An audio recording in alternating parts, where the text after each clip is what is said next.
পবিত্র রমণী মরিয়ম আলাইহিসসালামের কাছে আল্লাহর ফেরেশতা আগমন করল এবং বলল, হে কুমারী মরিয়ম, আল্লাহ তাআলা তোমাকে একজন নেক সন্তান দান করতে চান। মরিয়ম আলাইহিসসালাম বললেন, এটা কিভাবে সম্ভব, অথচ আমাকে এখন পর্যন্ত কোনো পুরুষ স্পর্শ করে নাই। ফেরেশতা বললেন, এরকমটা করা তোমার প্রভুর জন্য অত্যন্ত সহজ কাজ। প্রিয় বন্ধুগণ, ওই পবিত্র রমণী কে ছিলেন যিনি কিয়ামত পর্যন্ত পবিত্রতা ও সততার জন্য দৃষ্টান্ত হয়ে আছেন, এবং ওই মহিয়সী নারী যাকে আল্লাহ তাআলা তখনকার যুগে সমস্ত নারীদের উপর শ্রেষ্ঠত্ব দান করেছিলেন। হযরত মরিয়ম আলাইহিসসালামের পিতার নাম ইমরান এবং মাতার নাম হান্না ছিল। হযরত ইমরান আলাইহিসসালাম হযরত সুলাইমান আলাইহিসসালামের বংশধর ছিলেন এবং ওনার স্ত্রী হান্না হযরত দাউদ আলাইহিসসালামের বংশধর ছিলেন।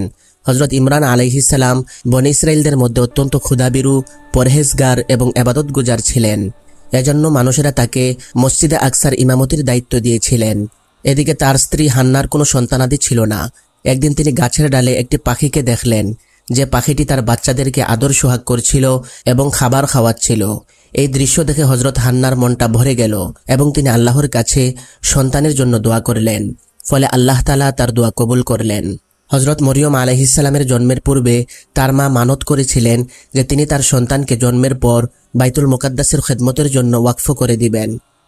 এদিকে বনী ইসরাইলের মধ্যে প্রচলন ছিল, যেই সন্তানকে আল্লাহর জন্য মানত করা হতো সে জীবনে কোনোদিন বিবাহ করতে পারত না এবং সে দুনিয়াবি কোনো ঝামেলায় মশগুল থাকতে পারত না, বরং শুধুমাত্র মসজিদের খেদমতে নিয়োজিত থাকত এবং নিজে ইবাদত বন্দেগীতে মশগুল থাকত। তাই হযরত হান্না ছেলে সন্তানের জন্য দোয়া করেছিলেন, কিন্তু পরিশেষে তার মেয়ে সন্তান জন্ম হল। হযরত হান্না তার মেয়ের নাম মরিয়ম রাখলেন। সুরিয়ানি ভাষায় মরিয়ম নামের অর্থ হল খাদিমা বা সেবিকা, কেননা তাকে মসজিদে আকসার খেদমতের জন্য ওয়াকফ করে দেওয়া হয়েছিল। হযরত মরিয়ম আলাইহিসসালামের জন্মের পূর্বেই তার পিতার ইন্তেকাল হয়ে যায়। এই জন্য হযরত হান্না মরিয়ম আলাইহিসসালামের জন্মের পর তাকে একটি কাপড়ে পেঁচিয়ে বাইতুল মুকাদ্দাসে আলেম উলামাদের সামনে পেশ করলেন, যাতে তারা মরিয়ম আলাইহিসসালামকে তাদের জিম্মায় নিয়ে নেন। যখন হযরত মরিয়ম আলাইহিসসালামকে বাইতুল মুকাদ্দাসে পেশ করা হলো, তখন উপস্থিত আলেমদের মাঝে মতবিরোধ দেখা দিল, কেননা প্রত্যেকেই নিজেকে মরিয়ম আলাইহিসসালামের জিম্মাদারি নেওয়ার বেশি হকদার মনে করেছিলেন। অতঃপর ফয়সালা হলো যে আলেম উলামাগণ যে কলম দিয়ে তাওরাত লিখেন, ওই কলমটি পানিতে ছাড়া হবে। যার কলমটি পানিতে পড়ার পর স্রোতের বিপরীতে চলবে, সেই মরিয়ম আলাইহিসসালামের জিম্মাদারির দায়িত্ব পাবেন। এই প্রতিযোগিতার মধ্যে হযরত জাকারিয়া আলাইহিসসালামও অন্তর্ভুক্ত ছিলেন এবং আল্লাহ তাআলা হযরত জাকারিয়া আলাইহিসসালামের কলমকে স্রোতের বিপরীতে চালিত করলেন। ফলে তিনি হযরত মরিয়ম আলাইহিসসালামের লালন পালনের দায়িত্ব পেয়ে গেলেন। এভাবেই মহান আল্লাহ তাআলার ইচ্ছায় হযরত মরিয়ম আলাইহিসসালামের লালন পালনের জিম্মাদারি হযরত জাকারিয়া আলাইহিসসালামকে দিয়ে দিলেন। হযরত জাকারিয়া আলাইহিসসালামের বিবি মরিয়ম আলাইহিসসালামের খালা ছিলেন, তাই মরিয়ম আলাইহিসসালামের লালন পালন তার চেয়ে বেশি অন্য কেউ স্বাভাবিকভাবেই করতে পারত না। হযরত মরিয়ম আলাইহিসসালাম অন্যান্য বাচ্চাদের তুলনায় খুব তাড়াতাড়ি বড় হচ্ছিলেন। যখন তিনি হযরত জাকারিয়া আলাইহিসসালাম এবং তার খালাজানের লালন পালনে কিছুটা বড় হলেন, তখন বাইতুল মুকাদ্দাসে তার জন্য একটি কামরা নির্দিষ্ট করে দেওয়া হলো এবং সেখানে হযরত জাকারিয়া আলাইহিসসালাম ব্যতীত অন্য কেউ যেতে পারত না। তিনি দিনরাত সেখানে আল্লাহ তাআলার ইবাদতে মশগুল থাকতেন। যখন হযরত জাকারিয়া আলাইহিসসালাম তার কাছে আসতেন, তখন তিনি অবাক হয়ে যেতেন, কারণ মরিয়ম আলাইহিসসালামের কাছে বেমৌসুমি ফলমূল বিদ্যমান থাকত, অর্থাৎ গরমের ফলফলাদি ঠান্ডার মৌসুমে এবং ঠান্ডার ফলফলাদি গরমের মৌসুমে কামরায় রাখা থাকত। যখন হযরত জাকারিয়া আলাইহিসসালাম মরিয়মকে জিজ্ঞেস করতেন যে এই ফল কোথায় থেকে আসে বা এই ফল কে দিয়ে যায়, তখন মরিয়ম আলাইহিসসালাম বলতেন, আল্লাহ তাআলার পক্ষ থেকে এসব আসে। আসলে আল্লাহ তাআলা হযরত মরিয়ম আলাইহিসসালামকে তার পছন্দনীয় মুমিন বান্দীদের অন্তর্ভুক্ত করেছিলেন, যেরকমটা সূরা আল ইমরানে বলা হয়েছে, যখন ফেরেশতারা বলল, হে মরিয়ম, নিঃসন্দেহে আল্লাহ তাআলা তোমাকে নির্বাচন করেছেন এবং তোমাকে পবিত্র করে দিয়েছেন এবং সমস্ত পৃথিবীর নারীদের থেকে তোমাকে শ্রেষ্ঠত্ব দান করেছেন। হে মরিয়ম, তুমি খালিসভাবে আল্লাহর ইবাদত করতে থাকো রুকু সিজদাকারীদের সাথে।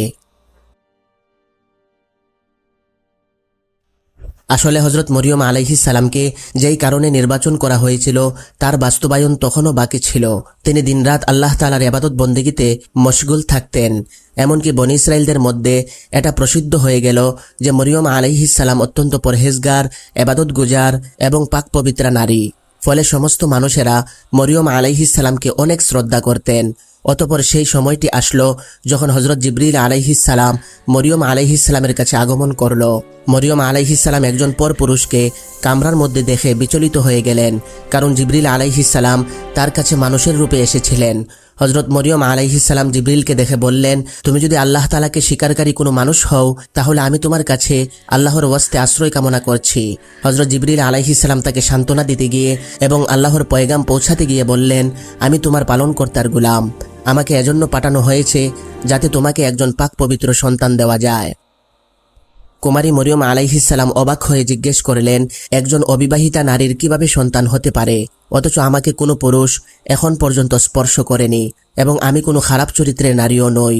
হযরত জিবরিল আলাইহিস সালাম বললেন, এমনিতেই হবে, তোমার পালনকর্তা বলেছেন যে এরকমটা করা তার জন্য অত্যন্ত সহজ কাজ এবং আমরা এই কাজটি এজন্য করব যে এই ছেলেটিকে মানুষদের জন্য নিদর্শন বানাবো এবং আমাদের পক্ষ থেকে রহমত বানাবো।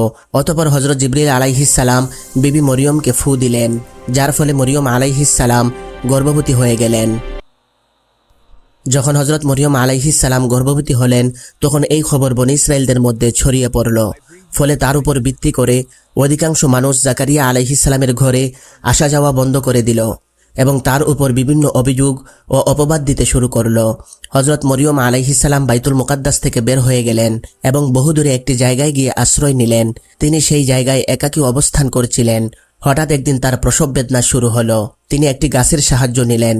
তিনি গাছটি ধরে নিচে বসে গেলেন। তিনি যে গাছটির নিচে বসেছিলেন সেটি কোনো সাধারণ গাছ ছিল না। হযরত মরিয়ম আলাইহিস সালাম যখন এই গাছটিকে নাড়া দিতেন তখন এই গাছটি অলৌকিকভাবে তরতাজা হয়ে ফল দেওয়া শুরু করত।